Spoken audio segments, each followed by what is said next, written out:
दुसरा जो भाग आहे पुरस्कार वितरण म्हणजे 14 जानेवारी 2024 ते 28 जानेवारी 2024 या 15 दिवसांमध्ये या पंधरवड्यामध्ये आपण वेगवेगळ्या स्पर्धा आणि उपक्रमांचं आयोजन केलं होतं.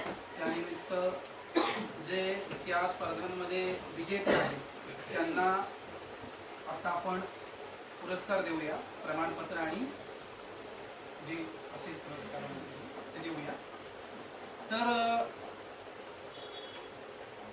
सर्वप्रथम म्हणजे आशिष सुभाष तायडे हा जो तृतीय वर्ष कला या वर्गातील विद्यार्थी आहे त्या विद्यार्थ्याने जवळपास 4 स्पर्धांमध्ये विजेतेपद मिळवलेलं आहे.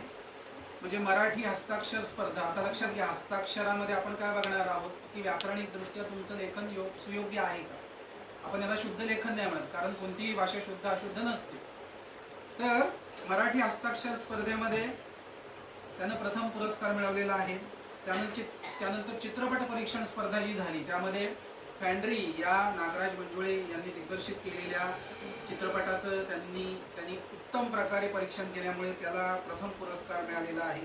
त्यानंतर ग्रंथ अभिवाचन स्पर्धा जी काल झालेली, ज्यामध्ये ययाती या ललित गद्याचं अभिवाचन वेगवेगळ्या विद्यार्थ्यांनी केलं, ते अत्यंत उत्कृष्ट पद्धतीनं केलेलं आहे आशिषनं.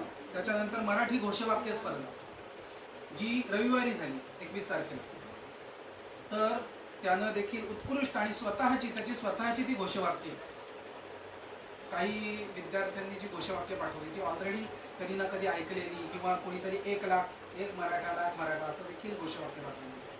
तर आपण स्वतःची घोषवाक्य तयार केली पाहिजे. तर त्या मराठी घोषवाक्य स्पर्धेमध्ये देखील त्याला प्रथम पुरस्कार मिळालेले आहे. असे एकूण